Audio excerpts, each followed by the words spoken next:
Oh, hai. Assalamualaikum. Hari ini kami daripada Kumpulan 5 akan membawa tajuk pemantapan kesepaduan nasional melalui etika dan peradaban. Objektif kepada tajuk ini adalah memahami konsep kesepaduan sosial dan kesepaduan nasional, menjelaskan proses dan usaha ke arah mencapai kesepaduan sosial. Terima kasih. Kesepaduan sosial. Di Malaysia, konsep kesepaduan sosial diketengahkan oleh Samsul Amri Baharudin pada tahun 2014 sebagai formula penting bagi mengurus masyarakat majmuk berdasarkan konsep dan ciri-ciri kesepaduan. Kesepaduan sosial ialah suatu keadaan aman, stabil dan makmur sejahtera yang wujud dalam sesebuah masyarakat, khususnya yang berbilang etnik. Ia merupakan elemen penting dalam memastikan sesebuah komuniti atau negara itu berada dalam keadaan aman dan harmoni. Ia satu proses yang menyatu padukan seluruh masyarakat dan negara supaya setiap anggota masyarakat dan negara dapat membentuk satu identiti dan nilai bersama serta memiliki perasaan cinta dan bangga kepada tanah air. Terdapat 5 prasyarat kepada kesepakatan sosial yang kuat. Pertama, taraf kebendaan yang berkualiti seperti mempunyai indeks kualiti hidup yang sederhana dan tinggi. Yang kedua, akses kepada kemudahan yang boleh menjamin dan mempertahankan kualiti hidup dan mobiliti sosial. Yang ketiga, aturan sosial yang stabil, aman dan selamat. Yang keempat, interaktif aktif berlandaskan jaringan dan pertukaran hubungan yang positif. Dan yang terakhir, wujudnya usaha positif ke arah penglibatan semua pihak dalam kegiatan arus perdana. Itu 5 konsep yang perlu ada untuk kesepaduan sosial. Pandangan tokoh sosiologi tentang kesepaduan sosial. Ibn Khaldun menamakan kesepaduan sebagai asabiah, merujuk kepada perpaduan sosial dengan penekanan kepada kesatuan, kesedaran kumpulan dan kesepaduan sosial. Emil Durkheim pula menamakan sebuah masyarakat simple atau tradisional ini sebagai solidarity mechanical. Masyarakat kompleks pula dikenali sebagai solidarity organik. Pandangan Ibn Khaldun tentang perubahan masyarakat. Menurut Ibn Khaldun, masyarakat beranjak daripada bentuk sederhana kepada bentuk kompleks dalam setiap bidang. Beliau menyebut tentang tahap keinginan, bermula daripada keperluan, asas dan kemudian keperluan yang lebih terperinci. Semangat kegitaan akan hilang apabila sesuatu masyarakat atau suku-suku kaum itu sudah mencapai kemewahan dan kemakmuran. Emil Durkheim tentang perubahan masyarakat pula. Emil Durkheim pula menganggap bahawa masyarakat berevolusi daripada kesepaduan atau solidarity mekanikal sehingga ke solidarity organik. Masyarakat solidarity mekanikal bersifat tradisional bersaiz kecil, manakala masyarakat solidarity organik merupakan masyarakat bandar atau kapitalisme. Assalamualaikum. Hari ini saya akan ceritakan kawalan sosial. Terdapat 2 pembagian asas kawalan yang sosial. Pertama, yang bersifat internalisasi norma dan nilai. Dalam konteks ini, seseorang individu akan menerima atau patuh pada norma-norma masyarakat tanpa banyak bantahan. Keduanya, ialah kawalan sosial yang memerlukan isbat dikenakan terhadap pelanggar-pelanggar norma. Kawalan sosial, menurut Durkheim, hukuman dalam perpaduan mekanikal bersifat reaktif iaitu bersifat menindas dan menghukum. Manakala Ibn Khaldun pula, kawalan sosial dalam masyarakat sipil adalah berdasarkan kepada pimpinan. Last sekali, dalam masyarakat kompleks pula, kawalan sosial adalah bentuk undang-undang restitutif dan tidak berkaitan. Selamat menjauh selera. Etika. Etika yang juga dikenali sebagai falsafah moral, yakni merupakan satu cabang falsafah yang membabitkan penyusunan, mempertahankan dan mencadangkan kelakuan yang betul dan salah. Ia juga berkait rapat dengan nilai-nilai moral yang menjadi pegangan seseorang individu atau kumpulan masyarakat dalam menentukan perbuatan atau tingkah laku masing-masing. Kepentingan etika. Kehidupan yang beretika akan memastikan manusia melaksanakan kewajipan hidup yang memberi faedah kepada diri sendiri dan juga masyarakat. Seterusnya, kepentingan etika boleh menentukan jatuh bangunnya sesebuah peradaban, kemajuan sesebuah negara yang bergantung kepada sikap, mentaliti dan tingkah laku yang positif serta penduduknya akan sentiasa mengejar ilmu dan juga pengetahuan bagi melahirkan inovasi-inovasi yang berupaya untuk membangunkan negara berkenaan.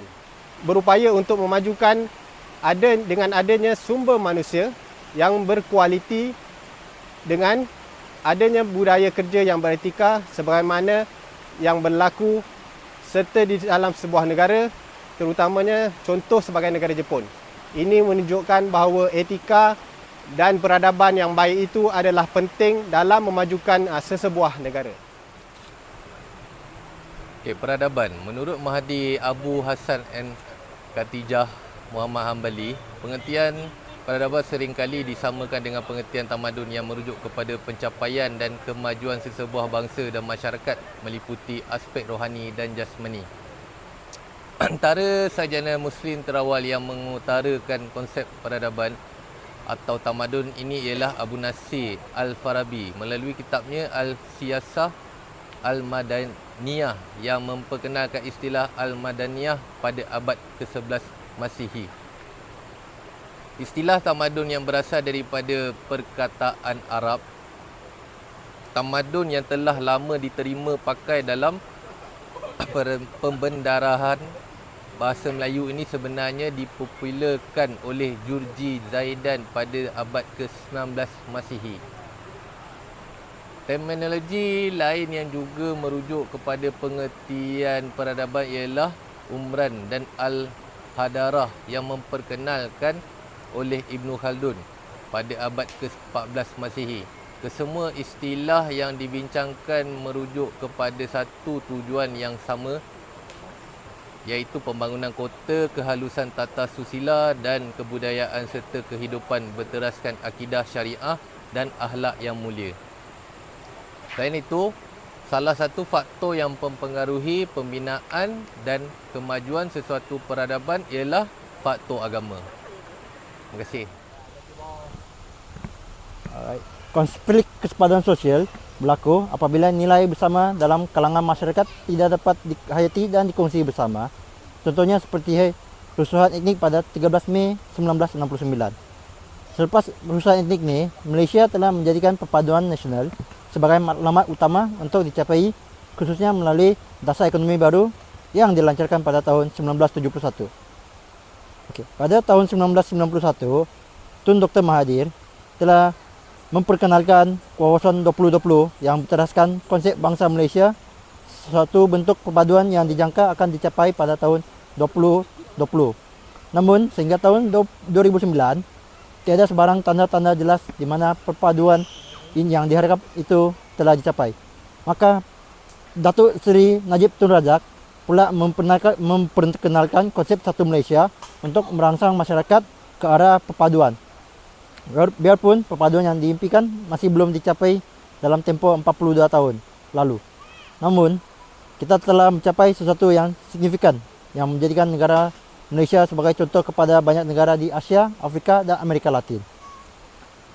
Pada 5 September 2019, Perdana Menteri Malaysia yang ke-7 iaitu Tun Dr. Mahathir Mohamad juga telah melancarkan wawasan kemakmuran bersama 2030 WKB 2030 di Pusat Konvensyen Kuala Lumpur untuk memberi suntikan baharu agar kesepaduan dapat dikukuhkan melalui perkongsian ekonomi yang adil. Dasar wawasan kemakmuran bersama 2030 bermatlamat supaya ekonomi Malaysia melonjak kepada ekonomi berpendapatan tinggi di samping memperkasa kuasa beli rakyat yang merupakan hala tuju ekonomi negara bagi tempoh 10 tahun bermula tahun 2021 hingga 2030 untuk merapkan jurang pendapatan dan perbangunan antara kelas kaum dan wilayah. Ia juga sebagai pengagihan ekonomi yang adil, saksama dan inklusif buat semua rakyat Malaysia ketika negara Malaysia berhadapan dengan ketidaktentuan ekonomi dunia akibat perang perdagangan yang berlaku antara Amerika Syarikat dengan China. Ia menjadikan ekonomi Malaysia lebih berdaya tahan serta menyuburkan perpaduan dalam kalangan rakyat serta memantapkan kestabilan Malaysia sebagai sebuah negara demokratik. Dari kesepaduan sosial kepada kesepaduan nasional, kesepaduan nasional ialah satu proses dinamik antara apabila rakyat pelbagai kaum, etnik dengan sosial budaya, agama, adat resam, bahasa dan wilayah yang berbeza dapat hidup dalam suasana aman, damai serta harmoni. Perbezaan ideologi politik dalam kalangan rakyat sering mencetuskan perbalahan yang membawa kepada konflik perkauman yang serius. Setiap pihak perlu mempunyai rasa tanggungjawab untuk memastikan kesepakatan dapat dikekalkan dan menjadi bertambah baik demi masa depan generasi yang akan datang. So, punca konflik kesepakatan sosial yang di Malaysia berlaku apabila rakyat tidak menghayati dan mengamalkan prinsip rukun negara. Berlakunya perbezaan ideologi antara parti politik, kekurangannya interaksi antara kaum yang disebabkan oleh pemisahan yang berlaku dari segi penempatan, tempat tinggal, persekolahan dan pekerjaan. Di mana rakyat Malaysia yang tidak peka dan kurang berminat untuk memahami budaya kaum-kaum yang lain juga menyebabkan konflik kesepaduan. Konflik juga berlaku apabila rakyat tidak mahu menggunakan bahasa kebangsaan sebagai bahasa utama untuk berkomunikasi dalam acara formal atau tidak formal. Di mana proses sosialisme yang negatif juga menyebabkan punca konflik kesepaduan nasional. Menangani konflik kesepaduan sosial antara kaum adalah dengan mencari jalan penyelesaian melalui perundingan agar terhasilnya persetujuan, kompromi dan tolak ansur antara kaum-kaum dan agama. Konflik kesepaduan sosial yang dalam sejarah masyarakat Malaysia yang pernah diselesaikan dengan cara melakukan kesatuan, alians dan inovasi sosial, innovation. Cara ini membolehkan mereka yang terlibat dalam politik, organisasi dan masyarakat sivil dapat membantu dalam mencari strategi tindak balas yang lebih baik untuk membolehkan penglibatannya ahli masyarakat dalam memperbaiki, mencari kedudukan atau paksi yang betul dan mengukuhkan hubungan antara satu sama lain berdasarkan rasa dikongsi bersama, minat yang sama atau pengalaman yang dikongsi bersama. Ini penting bagi menghasilkan konsensus, kompromi dan kebersamaan antara masyarakat. Proses akomodasi. Akomodasi merupakan satu proses yang memerlukan kerjasama dua atau lebih pihak yang mempunyai maklumat yang berbeza untuk membentuk satu maklumat yang dapat memuaskan hati kedua-dua pihak. Ia juga dikenali sebagai situasi menang-menang apabila kedua-dua pihak yang bertentangan pendapat atau maklumat memperoleh faedah daripada satu maklumat baru yang dibina secara bersama dan kolektif. Akulturasi adalah proses penerimaan unsur budaya daripada satu kelompok masyarakat kepada satu kelompok yang lain, di mana tahap penerimaan bergantung kepada sejauh mana kebudayaan asing tersebut mampu memberikan kelebihan dan manfaat kepada sesebuah kelompok tersebut. Asimilasi. Asimilasi merupakan satu proses pergabungan kebudayaan masyarakat yang berbeza-beza untuk membentuk satu kebudayaan serta identiti masyarakat yang baru. Asimilasi boleh mendatangkan dua jenis kesan yang berbeza. Pertama, kelompok masyarakat yang diasimilasi berubah menjadi satu kelompok baru dengan menghilangkan budaya serta identiti asalnya. Kedua, kelompok yang diasimilasi mengamalkan kebudayaan baru yang dicipta hasil daripada perencantuman budaya antara kelompok dengan kebudayaan asalnya. Amalgamasi merupakan satu tahap asimilasi yang paling tinggi, di mana yang merupakan proses yang terjadi apabila budaya atau ras bercampur untuk membentuk jenis budaya dan ras yang baru. Contohnya proses perkawinan campur antara etnik merupakan satu contoh proses amalgamasi. Sampai sudah kita di akhir video, kesimpulan yang dapat kita buat ialah dalam usaha kita untuk menjadi sebuah negara bangsa, pelbagai strategi pendekatan dan dasar telah dilaksanakan oleh kerajaan untuk menjadikan negara ini bukan sahaja makmur, maju dalam semua bidang tetapi juga mempunyai hubungan etnik yang harmoni dan bersatu padu serta mencapai integrasi nasional di bawah sistem persekutuan. Yang kedua, Malaysia yang kita impikan sebuah negara yang menyaksikan rakyat yang sangat berbilang kaum, budaya agama dapat hidup dalam keadaan aman dan damai dengan rakyatnya yang memiliki kesatuan dan perpaduan yang utuh, sementara hubungan kerajaan negeri dengan kerajaan persekutuan berada dalam keadaan harmoni sesuai dengan tuntutan perlembagaan. Akhir sekali, perpaduan kaum dan integrasi nasional merupakan tunjang kestabilan sosiopolitik di negara ini yang dapat menjamin kemajuan dan keutuhan bangsa. Pantun terakhir daripada saya, roh, neh, air yang keruh. Terima kasih. Engkau yang bernama bulanku, sering menyinari gelap malamku. Sambutlah